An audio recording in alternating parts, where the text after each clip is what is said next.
Alright guys, today we're gonna be reacting to the German Turkish culture, guest workers, dunk kebab, and cultural identity. Man, this is interesting. Thank you so much for the support, guys. It's very interesting to see how the Turkish and the Germans, right, the culture mix up. We already know that the curryverse is basically a Turkish kind of, you will say like a little Turkish culture. Let's see what's going on here.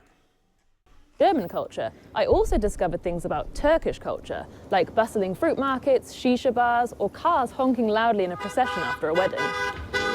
And of course, there's the food. I remember feeling really silly in a doner shop because I had no idea what half the menu was. But in Germany, it's the most normal thing to pop in for a pide, durum, or lahmacun, aka Turkish pizza. Dankeschön. The legend even goes that the doner kebab in this form was invented or at least popularized by a Turkish man in Berlin. This meaty fast food is now a €1 billion industry in Germany. Wow. Today, more than 3 million people in Germany have Turkish roots. Germany is actually home to the biggest Turkish population outside of Turkey. So what's the connection between these two countries? As West Germany's post-war economy boomed, it started signing agreements with other countries to receive so-called Gastarbeiter, or guest workers, in order to plug the gap in the workforce. In 1961, such an agreement was signed with Turkey. Gleis 14 fährt ein der Sonderzug für türkische Arbeitnehmer in der Bundesrepublik aus Istanbul, planmäßige Ankunft 5. It used to be a temporary arrangement, but the deal was extended and workers were eventually allowed to bring their families over. Back then, integration was not a priority. There wasn't much incentive or support to learn German. Workers were often housed in dormitories in specific neighborhoods where they often had little or no contact with the local German population. The cultural isolation was often even worse for women who moved over to join their husbands. The global oil crisis of 1973 brought an end to Germany's financial boom. By the early 80s, the German government was offering Turkish families financial incentives to move back to Turkey, but many decided to stay. The doorman. Why were you giving the incentive to go back? They're already in Germany. Initiative in Cologne was set up by Turkish immigrants in the 90s to preserve the stories of that time. Today, there are more than 150,000 items in its collection, each with a personal story behind it. There are items recalling the journey to and arrival in Germany, struggles, successes, popular culture, and hard work. Mithat Özdemir came to Cologne in 1966. He worked in the city's Ford factory and later as a social worker in the Turkish dormitories. Diese Menschen aus der Türkei bekamen keine Information mehr. Es war keine Radiosendung, keine Fernsehen, auch keine Zeitungen. Bücher zu finden war sehr schwer. Da habe ich Heimleiter gebeten, also so ein Gerät zu kaufen.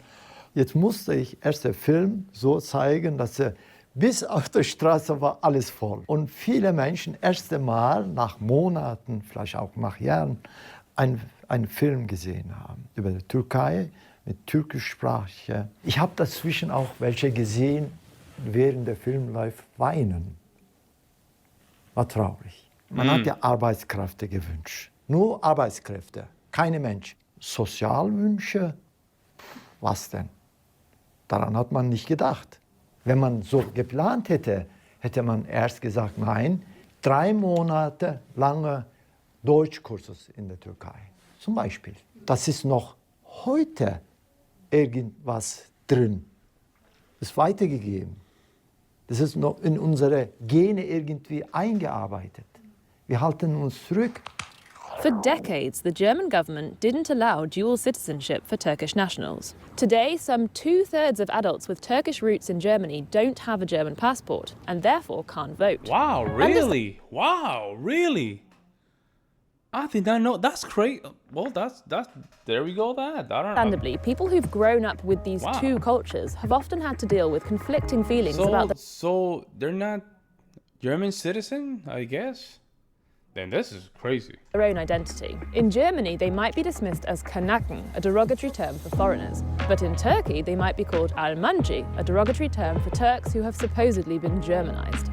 It's a topic you'll hear again and again dissected in Deutsch rap tracks by German-Turkish artists. The official German term Migrationshintergrund, literally migrant background, has also come under fire for continuing to separate these people from the rest of the German population, despite the fact that they were born here.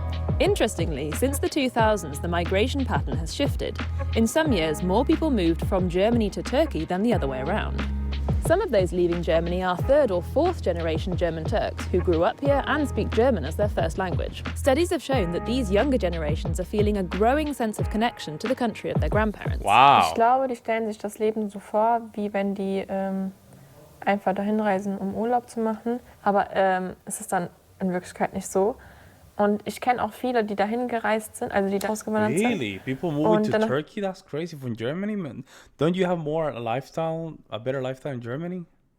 Let me know what you guys think. Wieder zurückgekommen sind nach Deutschland. Ja, ich habe darüber nachgedacht, aber ich könnte das nicht, weil ich bin hier aufgewachsen. Ich sage persönlich immer, ich lebe in Deutschland, aber bin Türkin. Wenn wir zum Beispiel in der Türkei sind, fühle ich mich eher deutsch. Und wenn ich in Deutschland bin, fühle ich mich eher türkisch. Genau. Also ich bin nie vollständig irgendwas. Während meiner Schulzeit hatte ich gar keine Probleme mit Rassismus oder so. Aber auf der Straße hatte man halt immer wieder Probleme, wo man gehört hat, wenn dir das und das nicht gefällt, dann geh doch zurück in dein eigenes Land. Natürlich gab es da ein paar unangenehme Situationen. Also ich wurde ein paar Mal gefragt, so bevor ein Gespräch gestartet hat, so sprechen Sie Deutsch. Aber finde ich nicht so schlimm. Sind zum Beispiel viele Deutsche auch, die haben ja auch zum Beispiel türkische Freunde oder ausländische Freunde. Und dadurch nehmen die zum Beispiel auch vieles auf, deren Redensart, wie die sich verhalten. Ja, man guckt sich ja irgendwo immer irgendwas ab. Essenskulturen oder irgendwelche festlichen Kulturen. Zum Beispiel, ich liebe Weihnachten. Also wirklich, die Jahreszeit finde ich so schön. Und das ist die deutsche Kultur, aber das gefällt mir einfach. Ja. Ich finde immer, Respekt spielt da auch so eine sehr große Rolle gegenüber anderen Kulturen. Und ich meine, andere Kulturen kennenzulernen hat nur Vorteile. Since the attempted coup in Turkey in 2016 and President Erdogan's violent response, political relations between Germany and Turkey have become more strained. Many Germans, and indeed many within Germany's Turkish community, saw celebrations on the streets of German cities after Erdogan's 2018 victory as a slap in the face and a rejection of liberal democracy. It turned out that support for Erdogan among Turkish voters living in Germany was actually stronger than among Turkish voters living in Turkey. That's crazy, man. Bro, you live in Germany. What? You know what's crazy? And I think that I understand where they're coming from, because sometimes I like to just simply keep up with Puerto Rican politics, but that's just a different state. I don't even care, man. Like I said, just that's crazy. Like it's like you don't want to. It's like it's trying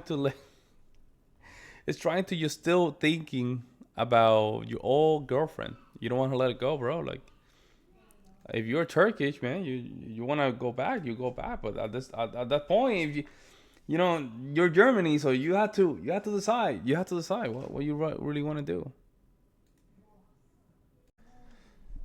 And also, if you live in a democracy, right, like a liberal democracy like Germany, don't you think that throwing that message out there will create a little bit of conflict? I don't know. Let me know what you guys think.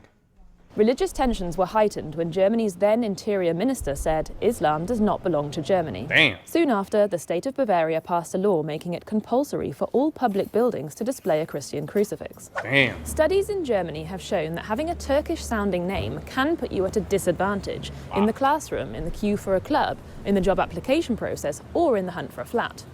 Then there's the very real threat of xenophobia and even violence.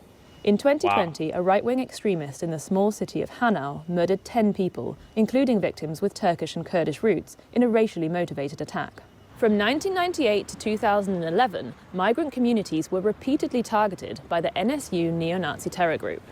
Kolbstraße war ja vorher eine beliebte Einkaufsstraße. 2004, 4. Juni, Nachmittag, 15:58 Uhr, eine Bombe. Wow. Und ab dann still. Viele Geschäfte haben das zugemacht, viele Leute That's not cool, man. entlassen. Yo, you can't be going around doing that. That's not okay, man. That's not okay. Jahrelange, 7 Jahre lang, hat man die Straße und die Geschäftsleute, die Leute, die da That's not waren, cool. schikaniert. Man hat die Leute beschuldigt, dass wir diese Bombe selbst gelegt hätten. Man hat uns kriminal erklärt. 2011 ist ja bekannt geworden, dass die Bombe von NSU-Leuten gelegt worden. Sehr viele Menschen zu der Straße gekommen, wollten sich damit auch entschuldigen, diese Unrecht irgendwie gut zu machen. Meine Frau hat vor Jahren gesagt, komm, packen wir uns 7 Sachen, sagen wir, fahren nach Hause. Dem habe ich gesagt, nein, wir bleiben hier. Wow. Nach 30, 40 Jahren, wir haben hier was aufgebaut. Ich fühle mich Türke, ich fühle mich auch Deutsche. Deutschland ist meine Heimat, auch Türkei. Ich bin reich, ich fühle mich reich dadurch. These days, you'll A lot of people feel like that, you know. It's a lack of integration, I think, personally. And I don't know, man. That's kind of crazy. Actually, I don't even know if that makes sense, right? If you happens to be all your life in one country, I guess you can say I was born a Turk, so I can tell you, I can say I'm a Turk, but then you've been living in Germany for this amount of years, but you don't say I'm a German. You know what I'm saying? Like, it's weird.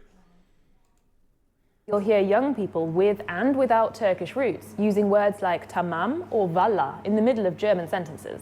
There are people with Turkish ancestry in all walks of public life here, from sport to entertainment to politics, although it took until the last election to see a German-Turkish cabinet minister.